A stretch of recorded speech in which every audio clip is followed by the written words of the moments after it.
Hi, this is Pyle from Mind, Body, Spirit Yoga, and in this audio training I'm going to talk about the role of the fourth chakra, and I'll provide 5 practical steps on how to heal and integrate this energy. The fourth chakra, or the heart center, as it is most commonly known, is located at the center of our chest and deals with themes of love, acceptance, connection, and relationships.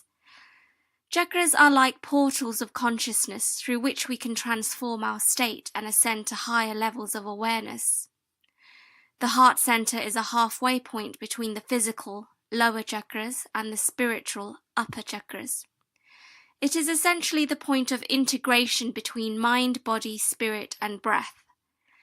The air element governs here, overseeing the function of the heart and lungs, the respiratory system, and the thymus gland. Consequently, this chakra influences our immune system. Air is associated with thought, and so mind and heart are both connected. What you think is how you feel, and the reverse is also true. What you feel is how you think. The question is, which dominates you? We get our perceptions of ourselves from this chakra. It resides, after all, at the center of our being. It expresses who we are. In Sanskrit, it is called Anahata or unhurt, perhaps better explained as the state of non-violence towards the self, the place through which kindness, compassion, and empathy work. The air element is also about the sense of touch, feeling, observation, and intellect, and relates to our social connections and romantic relationships. Moon and Venus rules here. Heart chakra healing can help us to expand our emotional awareness, which is so important for us highly sensitive souls.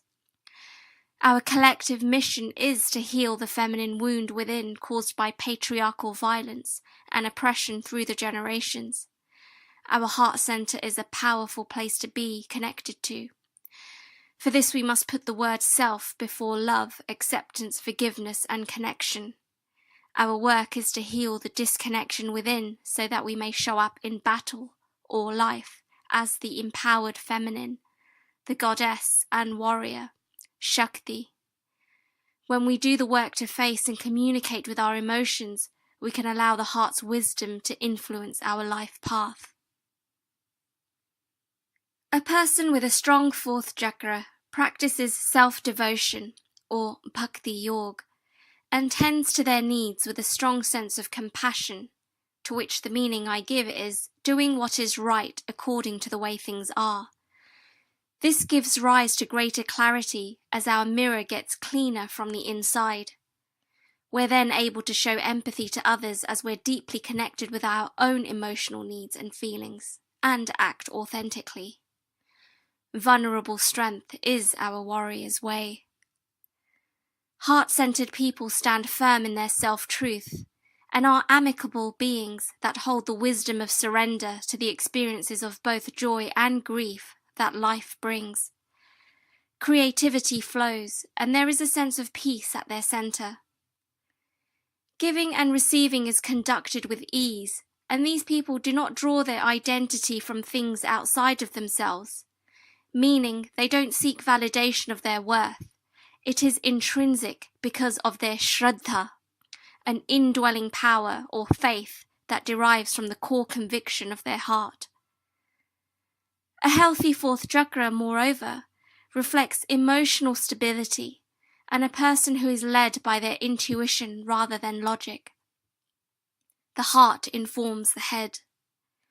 This person is living more from the present moment. To strengthen this chakra and create a thriving life, we can view life through the lens of gratitude and align intentions based on our truly felt feelings. Divine and unconditional love emanates from a centered heart chakra, and there is a strong sense of self-acceptance. A person with a weak fourth chakra is likely unconsciously masking pain and other uncomfortable feelings through distraction, avoidance, and self-sabotaging patterns of behavior. Ironically, even though Anahata means unhurt, we've likely been emotionally wounded for this energy point to become blocked.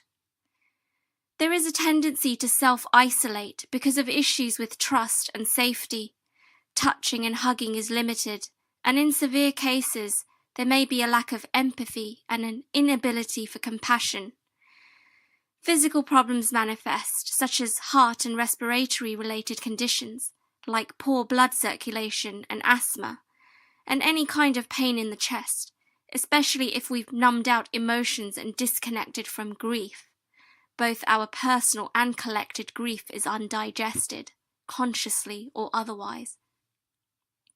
The lack of flow of our inner waters, which is our Shakti, creative life force energy, can make life stale and stagnant. The very word relationships can evoke negative thoughts and emotions. If the energy is overactive at the heart center, we're likely to be stuck in our victim. Self-criticism is high, and therefore we fear to receive judgment from others. This often comes true, because how we treat ourselves sets the tone for how we respond to the treatment from others. Rather than showing a healthy generosity, which reflects a balanced Anahata Chakra, we overgive and burn out as we're not taking action based on our authentic feelings and needs. To put it more clearly, we engage in self-betrayal, the antidote of which is self-loyalty.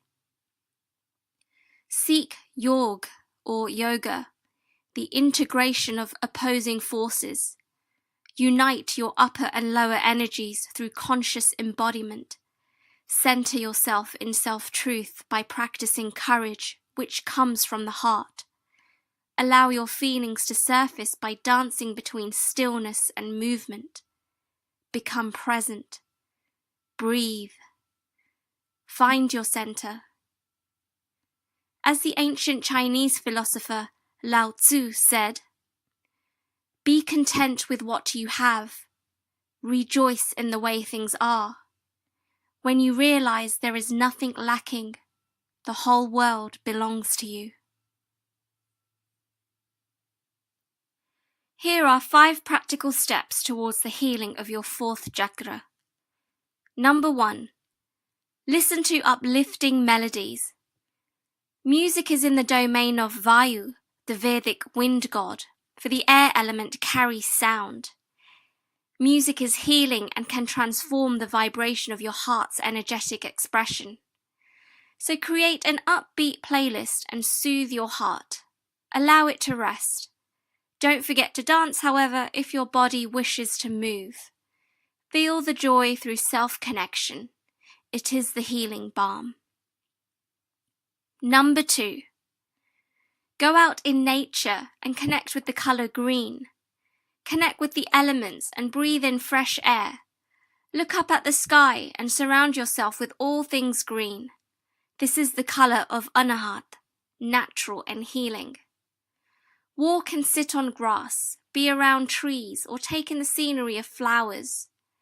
Eat leafy vegetables like spinach, kale, and lettuce, and other green vegetables like avocados and cucumbers. Drink green tea. Decorate your home with more green colors and wear these shades too to promote this energy's frequency. Number 3. Practice metta and do these yoga postures. The art of compassion and happiness is called metta.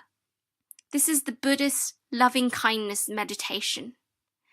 It is a practice of using phrases like, "May I experience love and peace," or "May I be well and happy." That opens your heart to yourself. This good feeling is then extended to friends and acquaintances and then strangers. For example, we move on to, "May all beings experience love and peace. May all beings be well and happy." There is also a beautiful heart center awakening meditation that I recommend by Christy Sheldon. See the link in my description to access it. Practice hatha yoga postures that open the heart, like Matsyasana, fish pose, Ushtrasana, camel pose, or Nataraj Asana, Lord of the Dance pose. Poses that allow you to feel freedom and expansion in the upper chest. Deep breathing will encourage the flow of Pran Shakti, or vital energy, in the body. Number 4. Create a self-care morning and night routine. If time or other people's needs weren't an issue, how would you fashion your morning and night? Whatever just flashed through your mind, do this. A great healing practice is also to look in the mirror daily and say, I love you. I forgive you. Use affirmations relevant to your experience. If at first you find this too confrontational, sensitive beings that we are, close your eyes and place your hands over your heart and repeat these affirmations instead. Or ask what message your heart has for you today. Follow its guidance. Number 5 is a writing exercise. So grab your journal now and answer these questions for greater healing and integration at your heart center. Pause the audio in between questions as you write down your answers. The first question.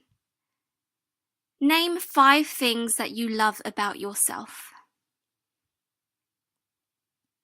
The next question. What is my relationship to grief? How often do I cry? When was the last time I cried, and what triggered this emotional turmoil? The next question. What emotions am I currently resisting feeling, or feeling a lot of?